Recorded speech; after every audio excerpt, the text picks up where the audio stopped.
¿Crees que lo sabes todo sobre la apendicitis aguda, pero aún estás esperando la creatinina para hacer tu orden de escáner? No te pierdas todos los tips sobre esta patología quirúrgica frecuente en el siguiente capítulo de Código de Urgencia.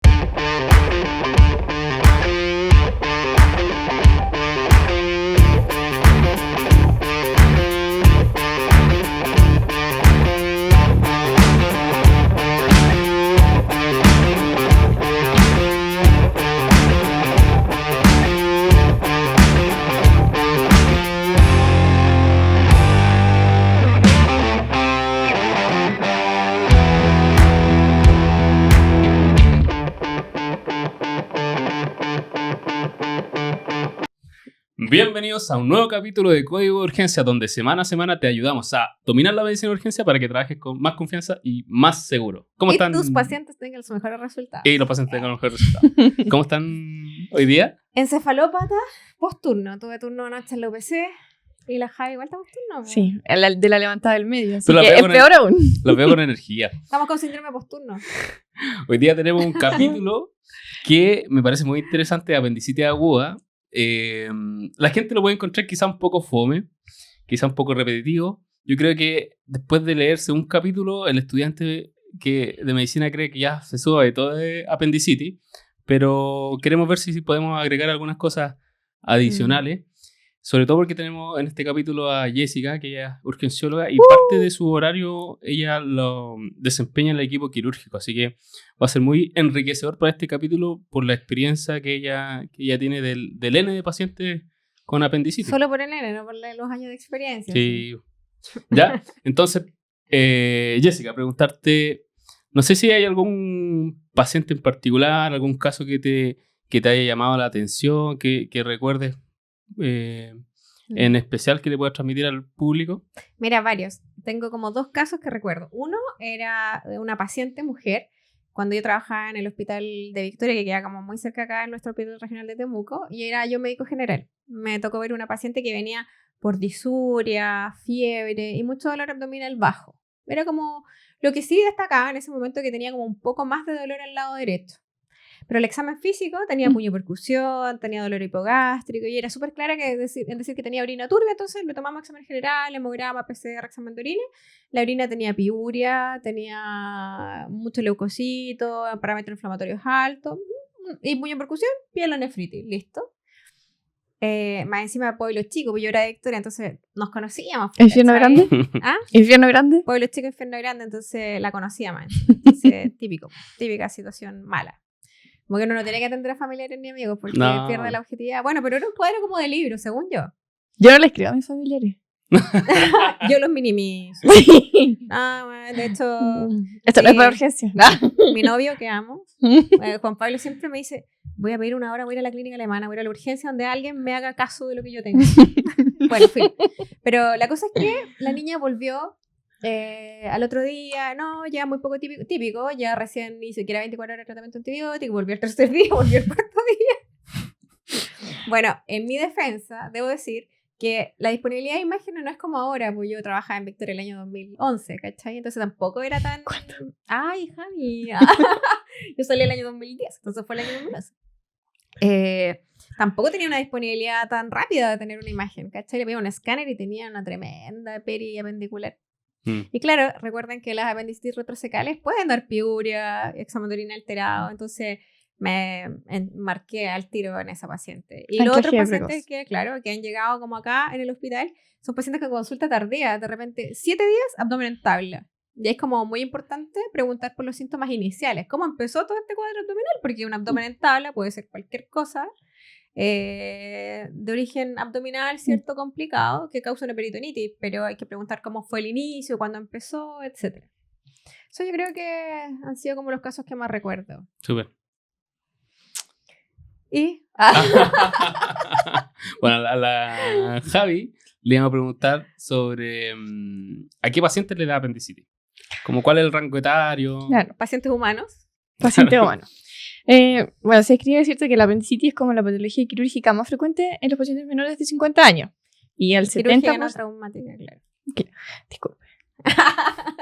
Quirúrgica no traumática, ¿ya? Dentro de esos 70% son menores de 30, o sea, sí, menores de 30 años, pero se ha visto cada vez que los rangos etarios se están como espaciando un poco, o sea, hay cada vez casos más pediátricos y cada vez casos más de adulto mayor.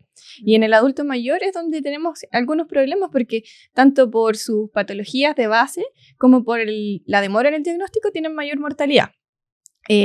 El adulto mayor propiamente tal tiene como disminución de la sensibilidad, tiene un abdomen un poquito más laxo, cosas que nos hacen como dudar quizá un poco en el examen físico, sobre todo como con el dolor de rebote. Entonces ahí a veces se nos pasan muchos apendicitis en paciente adulto mayor porque decimos, en realidad no está en el rango, quizás no. Y ahí es donde fallamos y esos pacientes finalmente se van a morir más, y se van a perforar más, se van a complicar más. Sí, Los hombres... Eso es súper frecuente. Yo diría que mucho adulto mayor pasa desapercibido, 2 consultas, 3 consultas, sobre todo mayores de 70, 80 años, que no les dolía mucho el abdomen, como dices tú, y terminan teniendo catástrofes abdominales, incluso obstrucción intestinal con pacientes adultos mayores muy oligosintomáticos. Entonces, sí.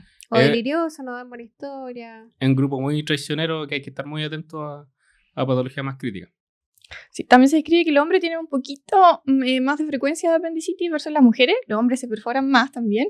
Y recordar siempre las embarazadas que es la patología quirúrgica no obstétrica más frecuente en ese ámbito de pacientes.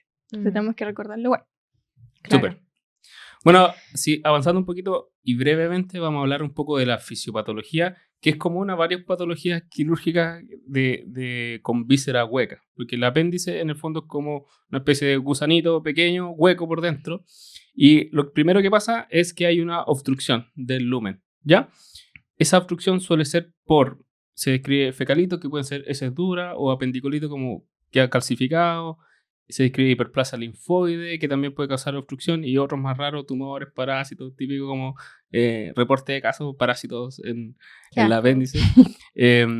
Esa obstrucción, que está a mitad de camino, produce que toda esa secreción de moco en el apéndice que se va produciendo aumente la presión dentro del lumen, que todo como esto atrapado y vaya avanzando hasta un momento en que incluso llega a colapsar los pequeños vasitos sanguíneos que nutren a la misma apéndice. Y eso lleva a isquemia y posteriormente, generalmente, si sigue avanzando a perforación. Y según en la fase en la que vamos encontrando ese apéndice, va produciendo el dolor. Por ejemplo, al principio, cuando solo hay este aumento de presión, se estimulan los nervios sensitivos a nivel torácico, a nivel T10, y produce este como dolor visceral que se llama, que es un dolor generalmente vago, periumbilical, o incluso a veces puede ser en epigastrio. Se siente difuso, suele durar 4 o 6 horas. Y después, cuando ya hay una irritación más localizada, cuando hay isquemia o algún grado de perforación, es cuando se localiza más el dolor en la fosa ilíaca derecha, porque hay irritación del peritoneo propiamente tal. Y eso es como esta característica clínica que siempre se habla del dolor migratorio, ¿ya? Es importante a nivel de cobertura antibiótica, porque cuando ya hay isquemia, se produce, en el fondo, hay que pensar que toda esta pared se vuelve dematosa y las bacterias que están dentro del lumen intestinal pueden traslocarse hacia el peritoneo, que es una cavidad en el fondo estéril. No hay ninguna bacteria, o no debería haber ninguna. Entonces, todas estas bacterias de grupo aerobios gram negativos, algunos gram positivos y anaerobios intestinales, que son los que generalmente cubrimos, después lo vamos a hablar, pero los que cubrimos con el típico ceftriaxona metronidazol, va a haber una translocación bacteriana que le va a dar como el carácter infeccioso igual a esta patología. Y por último, brevemente, mencionar que este apéndice tiene algunas variantes anatómicas de su ubicación, depende de la serie de casos donde uno lo lea, pero se habla generalmente que cerca de un poco más del 50-60% algunas podrían estar retrosecales, o sea, como que se da una vuelta y pasa detrás del colon ascendente, y hay algunas que son pélvicas, 35% de los casos, y hay algunas variantes más raras, preilial, posilial, según como si estaba delante o posterior a la inserción de la válvula iliocecal, ¿ya? El largo del apéndice igual se ha descrito como diferentes largos y diferentes grosores también. Hay que entender que hay una curva de Gauss, y lo vamos a hablar después de los criterios cuando uno toma un escáner y quiere ver como cuál es el grosor del apéndice que te permite decir que el paciente está con una apendicitis. Que hay que entender también que los pacientes están en una curva de Gauss y que hay algunos pacientes que se ha descrito que de forma fisiológica podrían tener apéndices tan gruesos como de 11 milímetros, ¿ya? Entonces, pero hay que... y eso te puede dar la diferente clínica. Como decía la Jessie al principio, es distinto si tenemos un apéndice que es larga y que la punta, por ejemplo, está pélvico y está tocando la vejiga. Eso te puede producir irritación y síntomas urinarios y confundir con una infección urinaria. El apéndice pélvico. O podemos tener un apéndice larga que pasa retrocecal, que es ascendente y que la punta está inflamando y el paciente le duele el hipocondrio derecho. Me pasó con un paciente que estaba yo turno en una clínica acá en Temuco y la evolución del dolor era muy de apendicitis, pero tenía dolor en el hipocondrio derecho. Sí, pues. Entonces yo decía, oye, no sé si tiene una cole. En ese momento no tenía eco en la urgencia y tampoco sabía hacer eco. O una apendicitis, porque la clínica era de apendicitis y tenía un apéndice retrocecal, pero súper larga y sí, pues. Chocaba arriba con la vesícula biliar. Pasa. Por detrás del colon y llegaba justo al hipocondrio derecho. Por eso el paciente tenía ese dolor ahí. Era confundente. Sí, porque son muchas las embarazadas igual, como claro, el útero, claro, sí, como a la semana 30, 32, se describe que está como a nivel de las crestas ilíacas, que igual es harto más arriba de lo que estamos habituados, o buscaríamos inicialmente el examen físico. Sí, exacto. Es complejo. Jessy, ¿qué podríamos decir de la clínica? ¿Hay algún síntoma al examen físico? ¿Algo que podamos buscar que de entrada nos confirme o nos descarte apendicitis sin tomar como otros exámenes más avanzados? ¿Por qué me miras tan serio, Gerson? Me desconcentra, Gerson, porque tú estás hablando y te miras así. Su cara seductora, quizás. Claro, su cara sexy. Mira, se ríe. Lo vamos a quemar. Ya, no, mira, en realidad, como en muchas cosas en medicina, la verdad, no existe como ni la clínica, ni alguna maniobra del examen físico, ni un examen de laboratorio que nos pueda decir este paciente sí o sí tiene una apendicitis, a no ser que sea algo imagenológico, claramente, pero solo por anamnesis y examen físico es imposible. Sabemos como lo que tú decías, pues, dependiendo de la inserción, de la longitud, de la ubicación del apéndice, el paciente puede tener una u otra clínica y lo típico, lo que aprende uno en semiología, ¿cierto? Cuando uno sale como de interno recién, de médico, cree que todo es como de libro. Claro. Epigastralgia, dolor periumbilical, que migra fosiliaca derecha, que puede presentar náuseas, pic febriles. Después viene esta cosa que le llaman como el paraíso de los tontos, ¿cierto? Cuando dicen que el paciente tiene mucho dolor y de repente se le pasa el dolor por la perforación y la descompresión de la vejiga. ¿Han escuchado? Bueno, no, pero eso es típico de medicina, de la semiología. ¿El paraíso de los tontos? No. Bueno, se describe como... Quizás yo caí en el paraíso. Sí, después de... Porque ¿se le pasó? Se le pasa el dolor al paciente, pero no es que se le pase, porque en el fondo, claro, tiene un alivio del dolor que es muy evidente, pero posteriormente esta enfermedad va a seguir progresando a una peritonitis o un dolor abdominal difuso. Entonces, yo creo que es súper importante eso recordarlo, si bien no tenemos nada que sea como patognomónico, clave para decir sí o sí tiene una apendicitis. Siempre recordar que es un proceso, como tú mencionabas en la fisiopatología, que es progresivo. Siempre hacia el deterioro. Existen casos así como muy, muy puntuales de apendicitis que se pasan solas, pero sí, como que son cosas muy, muy puntuales. No hay que tener ese concepto de una enfermedad progresiva y que, si bien puede tener un alivio por perforación del apéndice y la descompresión brusca de lo que causa el dolor al paciente, esto finalmente va a terminar con una peritonitis, ¿ya? Claro, podrían decir como la Javi cuando la hacían saltar en el consultorio, ¿cierto? Uy, que me hincharon con eso. Sí, para diagnosticar una apendicitis, no, que se pare en puntita de pie, que infle la guata, que tosa, que salte. Lo único que vamos a confirmar con eso es una irritación peritoneal, ¿cierto? Es lo que causa el dolor. Pero esa irritación peritoneal puede ser causada por cualquier cosa, por una diverticulitis complicada localizada, alguna patología ginecológica, ¿cierto? No necesariamente es patognomónico de apendicitis, así que no hay que entramparse en eso. Y tampoco al revés. Decir, oye, este paciente tiene la guata blanda, no tiene Bloomberg, no tiene ningún signo de apendicitis, no tiene apendicitis. Si la clínica y tu sospecha es muy alta, hay que seguir pensándolo. Recordemos que medicina nada es absoluto. ¿Cierto, Javi? No sé qué nos puedes decir tú en relación al tema de los exámenes de laboratorio. ¿Nos sirve algo? ¿Hay algo más específico? ¿Me quedo tranquilo si el paciente tiene hemograma PCR normal? Aquí hay varias cosas que hay que ver en los exámenes de laboratorio. Obviamente lo que nosotros siempre pensamos es hemograma, leucocitosis y PCR. Ninguno de los dos tiene suficiente sensibilidad ni especificidad como para confirmar o descartar un diagnóstico. Y la PROCA, porque la PROCA es mucho mejor que la PCR. Yo he escuchado eso en todas partes. ¿Cómo está la No, broca? Doctora, no, doctora. no. Doctora, ¿cómo está la broca? Doctora, él toma procalcitonina. Solo sirve de seguimiento, pero no está estudiado como para indicar, o sea, inicialmente el antibiótico. Así que en este caso no tiene ningún rol ahora. Ya. Hay estudios como solo leucocitosis con un valor predictivo como un 70% si es que está alterado, pero en realidad ese estudio veía más de 20.000 blancos y más de 48 horas de dolor. Entonces como... Súper fácil, po. Nada.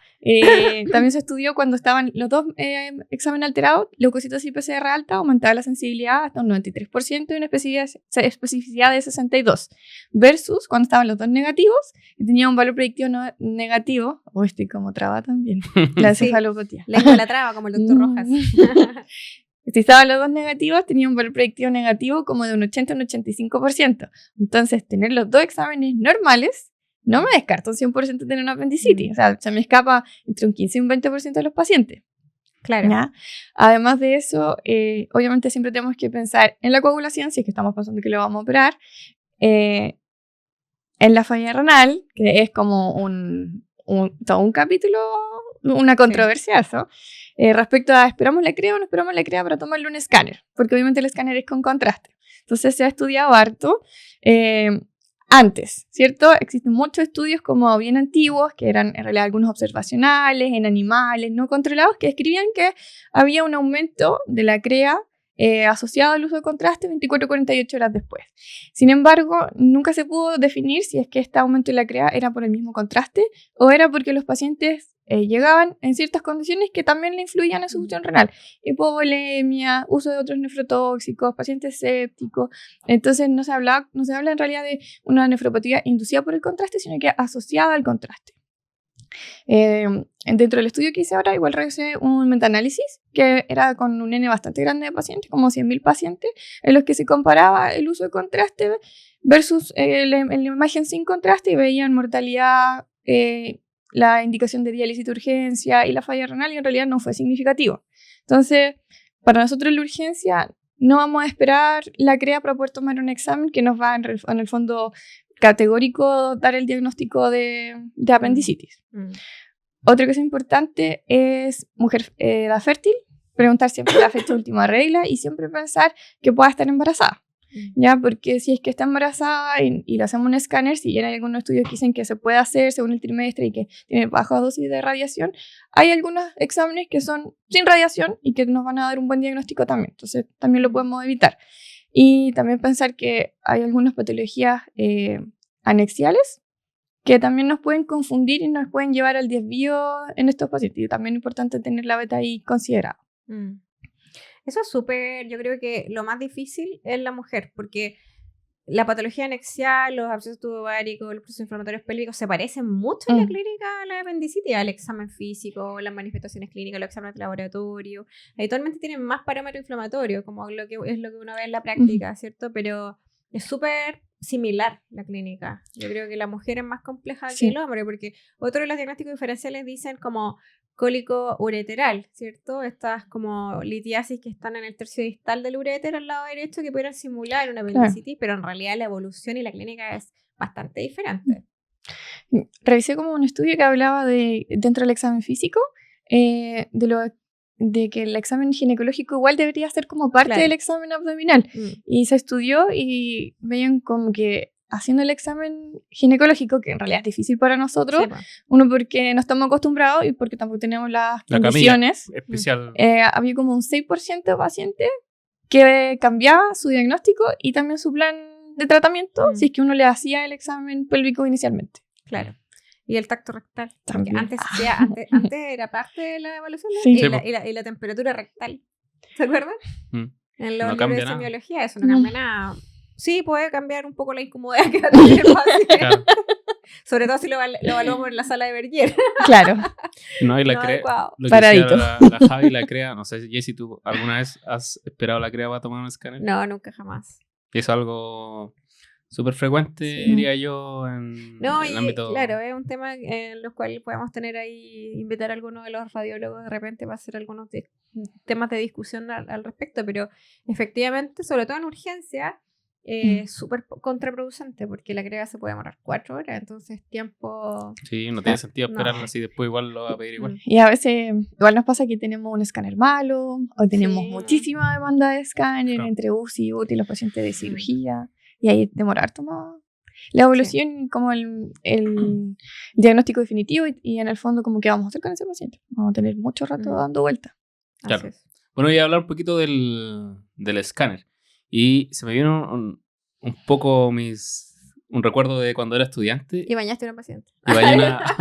Y bañé a una señora que se quemó. Te vamos a tener que la ducha. molestar eternamente. Todos los capítulos va a salir esa paciente. Si no Pero está esa- escuchando, señora, que el doctor Valdivia la bañó, por favor, nos puede escribir en nuestras redes sociales, código de urgencia. La salvé de su quemadura.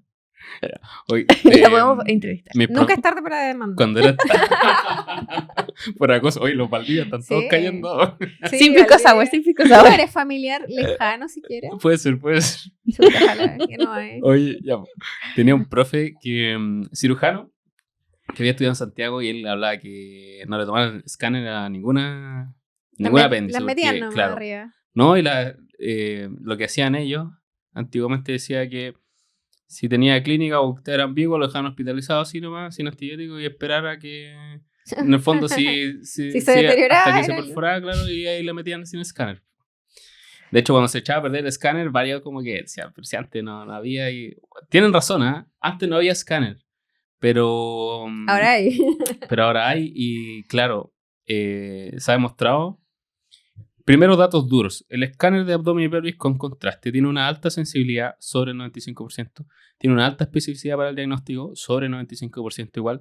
Desde su entrada demostró que disminuye las apendicectomías como en blanco. O sea, una pieza quirúrgica que estaba sana, desde un 13% hasta menos del 6%. ¿Ya?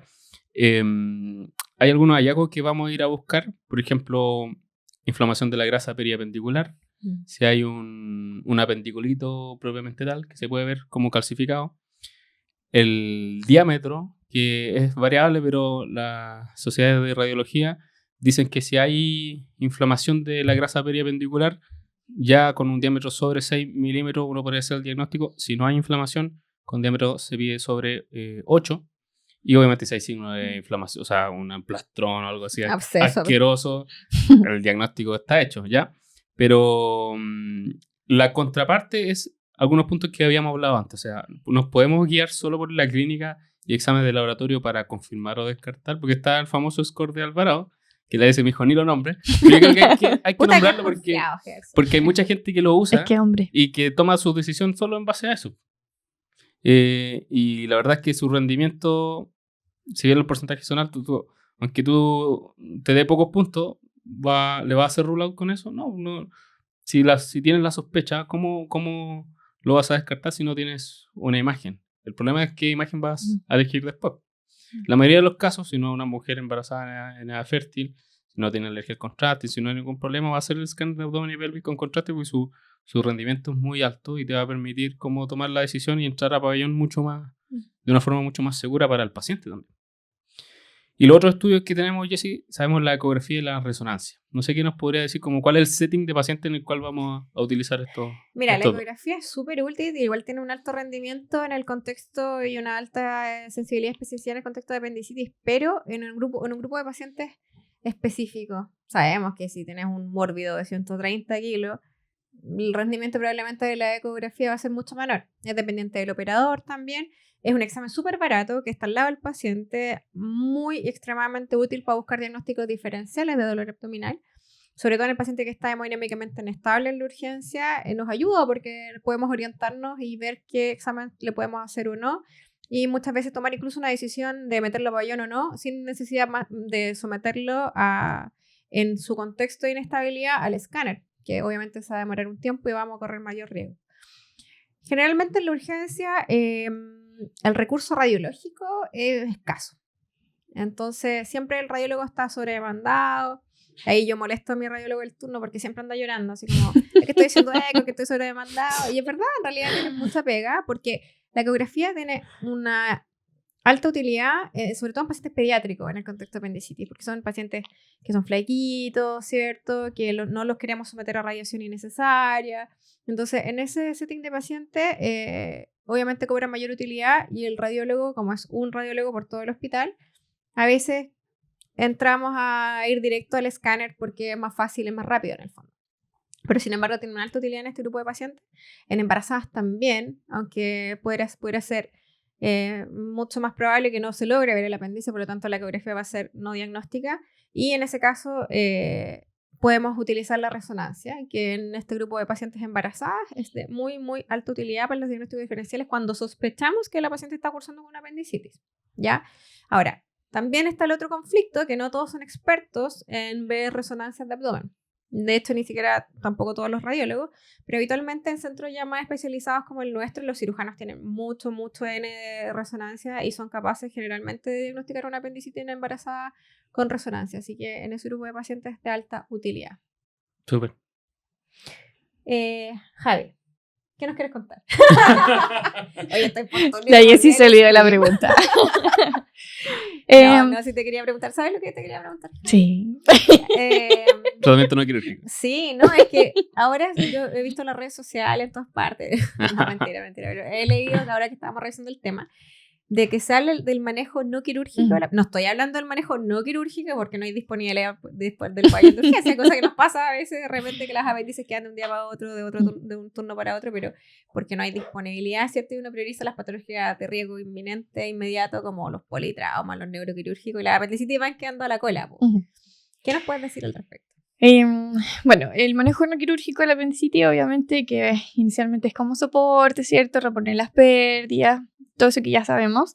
El manejo antibiótico, que como decía Gerson, el pack clásico de los cirujanos, ceftriaxona-metro. Nosotros vamos a la segura casi en toda la patología quirúrgica. Y respecto a la cirugía, se está estudiando en un grupo bien selecto como de pacientes de apendicitis no complicadas la posibilidad de hacer manejo médico. Esto es con antibióticos, pero no operar. Se ha visto que hasta como un 60% de los pacientes en realidad andan bien, ¿ya? Pero estos son en otro setting de hospitales, en hospitales de países más desarrollados, que tienen como mejor seguimiento. Hay algunos que incluso daban de alta con antibióticos y los seguían ambulatorio. Pero igual tenía un 2 o 6% de riesgo de fracaso. También tenía un riesgo de recidiva al año como de un 20%, 40% a los 5 años. Entonces igual no es una solución definitiva, pero podría serlo, porque igual hay cierto porcentaje que no recurre. ¿Y qué pacientes entran en este grupo de apendicitis no complicadas? En general son pacientes jóvenes con apendicitis no complicada, o sea, no perforada, sin plastrón, sin absceso, que tengan buen acceso a salud, que entiendan las indicaciones, que tengan una red de apoyo, que estén cerca de un hospital, puedan consultar precoz. Jóvenes sin tanta comorbilidad, me imagino. Claro. Imagínate acá la señora Juanita de Cholchol, 90 años, diabética, hipertensa, que no se toma ni un medicamento y que vive allá en la punta del cerro. De hecho, los adultos mayores en general son exclusivos para eso. Sí, no, porque además ellos empeoran más rápido, se perforan más rápido, entonces en teoría un paciente de las mismas como misma imagen, mismos exámenes, si es adulto mayor, tiene más riesgo y debería operarse antes que un paciente joven. Igual por el proceso inflamatorio no operarlo tiene como un 1 o un 2% de transformarse en una neoplasia, en algo maligno, por el mismo proceso inflamatorio. Pero en estos estudios como que le estaban dando harta vuelta porque en el fondo disminuyeron como los días de hospitalización, los recursos, como el tema de platas. Era más costo efectivo. Más costo efectivo y los pacientes decían, un seguimiento a 3 años esos pacientes. Los pacientes decían que se sentían mejor, tenían como mejor calidad de vida, mejor recuperación, como que volvían más rápido como a su vida versus los que se operaban. Claro. Pero igual eso es una decisión que finalmente la va a tomar el cirujano y en casos muy específicos que al menos yo creo que en nuestro centro todavía estamos un poco lejos de eso. Sí, claramente. Súper. Bueno, yo le voy a hablar del tratamiento quirúrgico y... Gerson no me dejó hacerle ninguna pregunta. Se preguntó solo todo el capítulo. No, pero agradece que habla solo lo de él, porque Boja empieza a hablar lo tuyo también, lo de todo el resto. ¿Qué digo ahora?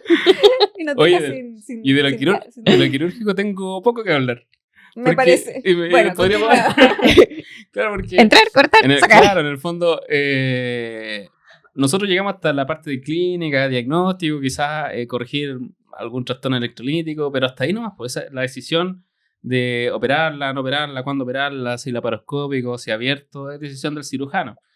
Quizás nombrar un poco que hay algunos estudios que en algún momento todo era cirugía abierta. Y con los años después del 2010, un artículo que salió en el Lancet que comparó laparoscópico versus abierto, vio que laparoscópico, como en muchas cirugías que se realizan actualmente, vesícula, otras, tenía menor tasa de complicaciones, mayor confort para el paciente, altas más precoces, etc. Entonces, hay los pacientes que no tienen apéndices complicadas se benefician y hay una baja tasa de conversión, menos del 1% a cirugía abierta. O sea, que hayan empezado la laparoscópica, hayan visto un hallazgo que lo haya decidido como transformar abierta, pero todo esto es decisión del cirujano, no nos compete a nosotros, solo como saber esos datos generales. Y también la decisión, como dice la Javi, de no quirúrgica, también una decisión del cirujano, o sea, un setting muy pequeño. Efectivamente, los adultos mayores tienen más complicaciones, así que no va a ser una decisión de ellos. Y Jessy, para ir terminando, ¿qué complicaciones tiene que tener la gente estar atento a qué podrían hacer este grupo de pacientes? Sí, mira. ¿O algún caso sí, que te recuerde? Yo creo que agregar a lo que tú hablabas sobre el tratamiento quirúrgico, que cuando se te diagnostica una apendicitis, lo ideal es operarlo lo antes posible, entre más pasa tiempo, mayor posibilidad de complicaciones, sobre todo perforación, ¿cierto? Pero es como tiempo dependiente, sabemos la realidad de todos los centros en Chile, me imagino que en otros países pasa un poco igual, la alta demanda asistencial a veces hace que estos pacientes, como no es una patología de riesgo inminente, van quedando a la cola en la lista de espera quirúrgica de urgencia, pero si es tiempo, idealmente debería ser lo antes posible. Las complicaciones, como a raíz de esto mismo, pueden ser una perforación, ¿cierto? Que el paciente haga todo. Generalmente los pacientes con una apendicitis aguda, sobre todo jóvenes con buena respuesta inmunológica, hacen bastante respuesta inflamatoria sistémica, pero es raro que lleguen a un shock séptico por causa de una apendicitis, a no ser que ya se haya perforado, esté con una periapendicular y esté cursando con un compromiso sistémico, pero es poco frecuente. Otra complicación pueden ser los plastrones, dependiendo del tiempo de evolución de los pacientes, ¿cierto? En este caso, pudieran complicarse aún más con abscesos, con fístulas. Después vienen las complicaciones como postquirúrgicas, que lo más frecuente es como las complicaciones de la pared, como infección del sitio quirúrgico. Más tardías está la apendicitis del muñón, que tampoco es como tan tardía, porque los estudios dicen que de una semana hasta años posteriores a la apendicitis inicial pueden tener esta apendicitis, nueva apendicitis. En el Rosen salía hasta de 4 días hasta 50 años. Claro, entonces como que en toda la vida pudieras volver a tener otra apendicitis, en el fondo literal otra apendicitis, porque los tejidos remanentes apendicular puede volver a inflamarse y el manejo y el enfrentamiento es el mismo. Ahora, como riéndome de mí misma, cuando yo trabajaba en aquellos tiempos en Victoria, una vez una señora me dijo, me han operado 2 veces de apendicitis, entonces vengo porque puedo tener de nuevo una apendicitis. Y yo lo encontré súper chistoso, ¿cachai? Como cállese, señora. La señora ignorante, señora, ¿cachai? Si ya uno tiene un apéndice. Y no cachaba nada. Y efectivamente, bueno, acá obviamente tenemos un sesgo nosotros en los pacientes que tenemos porque somos centro de referencia, entonces vemos mucho plastrón, vemos mucho apendicitis de muñón. Yo he visto mucho acá hospitalizado en el área quirúrgica. Entonces, quizás lo vemos más frecuente de lo que es porque no es tan frecuente tampoco. Claro. Una complicación quizás más grave es una epileflebitis, que es una trombosis séptica de la vena portal o de sus ramas, que en el fondo tiene que ver como con estas embolías sépticas, pueden causar finalmente una catástrofe desde abscesos colangíticos, shock séptico y la muerte del paciente. Eso sí es grave. Y en el fondo el manejo de estos pacientes, manejar la sepsis, controlar el foco infeccioso, que en este caso es apendicular. Otra causa pueden ser diverticulitis, pero menos frecuente. Y controlar el sitio inicial de infección y posteriormente manejo específico como anticoagulación, etc. Pero eso ya es menos frecuente. Yo creo que lo que hay que estar atentos siempre es ver el tiempo de evolución que lleva el paciente para ver la posibilidad de que pueda estar perforado o pueda tener un plastronón apendicular abscedado, que es lo que más vemos en el servicio de urgencia. Súper. Muy interesante. O sea, que hace poquito, como que uno se olvida de la epileflebitis. Sí, pero... Como que se olvida de que existe en el radar. Ya no lo puedo ni decir. Lo vemos muchas veces como hallazgo en los escáneres, claro, más que como que hoy tendrá una epileflebitis. Sí, efectivamente. Nadie dice, ¿tendrá este paciente una epileflebitis? Habitualmente es como, hoy tiene una epileflebitis. Mirémosle el apéndice, mirémosle el colon. ¿De dónde está infectado, señor? Sí, verdad. Bueno, ese es como el objetivo del capítulo. Yo creo que si bien es un tema uno podría decir relativamente fácil, frecuente, que todos más o menos lo manejan, tiene sus peros, y lo más importante es no encasillarse, no cometer el error del sesgo de decir, no, este paciente no lo tiene, así que va a la casa, o Siempre en medicina de urgencia, nosotros, si han visto los capítulos de evaluación primaria, nosotros siempre decimos cómo enfrentar a un paciente, pero generalmente es un paciente como inestable. En el contexto de dolor abdominal, lo que tratamos de hacer siempre es buscar estas patologías como o de riesgo vital o importantes, no anclarse precozmente y siempre preguntarse, ¿tengo los elementos suficientes para poder descartar que este paciente tiene una apendicitis? Ya sabemos lo que nos decía la Jae, hemograma normal, PCR normal, no nos descarta la posibilidad de apendicitis. Si yo no tengo todos los elementos para estar 100% seguro que el paciente no tiene una apendicitis, no lo puedo descartar, ¿ya? Yo creo que uno de los grandes problemas en la urgencia son los pacientes con consulta muy precoz, ¿ya? Claro. Eso a mí siempre me complica en cirugía, no sé, llevo 6 horas que me dolía el epigastro, me duele un poquito periumbilical, un poquito de náuseas, pero nada específico, los pacientes se ven bien, aguata blanda, no sé qué. Pero siempre nuestra gran herramienta que tenemos a mano y es muy fácil es la educación a los pacientes. Los pacientes entienden cuando uno les presta atención y aprenden también. Entonces, si uno les explica, mira, ¿sabes qué? Efectivamente, no se puede descartar que estés evolucionando con alguna patología quirúrgica, pero llevas poco tiempo de evolución. Yo siempre les digo, es como los niños con fiebre. Un niño con fiebre, su hijo empieza con fiebre hoy día, no sabemos que él puede tener una gastroenteritis, un cuadro viral, una otitis, cualquier cosa. Entonces, son muy pocas horas. Así que tienes que estar atento a esto.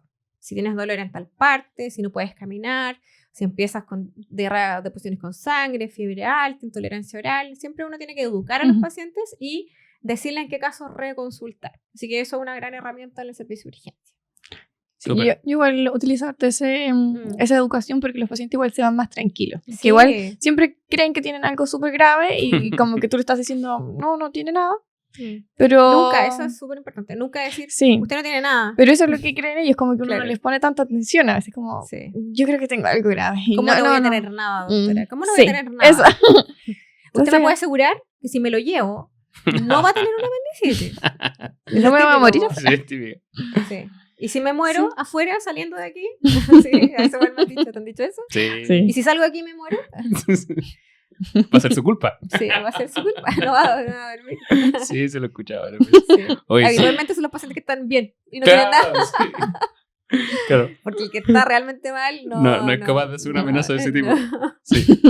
¿Algún otro mensaje final, Gerson? Bueno, eso, hablamos de las imágenes, tenemos el escáner, la eco y la reso. Usarla con criterio, ver bien igual como si están en algún centro que no tiene las imágenes, o sea, llámese están en un SAPO, usar hospital chico, como ver bien a quién van a derivar con una sospecha dirigida. Y el tratamiento quirúrgico ya lo hablamos, eso hay que hacer el pase al equipo correspondiente y no meternos mucho ahí. Siempre examinar bien a los pacientes porque, no sé, a mí me pasa ahorita que llega gente como con gastroenteritis y tienen una consulta previa y le pregunto, y no sé cómo le fue, qué le dijeron. No, si ni me examinaron, no le tocaron la bota. No, me dijeron, antiespasmódico. Sí. Siempre tocarle la guatita. Sí. Maniobra desesperada número 2. Sí. Examen físico. Sí, uno se puede encontrar con todo, paciente con dolor abdominal, vómito, fiebre, y resulta que una gangrena fournier. Diabética mujer. Nos ha pasado también. Así que examine a su paciente, edúquese lo más que pueda. Respete para que no respete. No vaya una demanda por copyright. Doctora Polo, están usando mis frases. Oye, súper bien, chica. Buen capítulo. Ya, Javi, despide, invita a las redes sociales. No, me da vergüenza. Ya, yo invito. Palabra de Javi. Bueno, están todos invitados a nuestras redes sociales a suscribirse. Pónganle me gusta, pónganle compartir al video en YouTube. También estamos en Spotify, en TikTok y en Instagram. Y suscríbanse a la newsletter porque ahí le van a llegar algunos de los artículos que para este capítulo hay varias literatura nueva. ¿Ya? Invitamos a la señora de Valdivia. No, ya esa señora no va a aparecer. Bañó para que nos pueda escribir en las redes sociales y podamos hacer un live con ella. Gracias a mí no avanzó su quemadura. Grado B. Chao. Chao, que estén bien. Chao.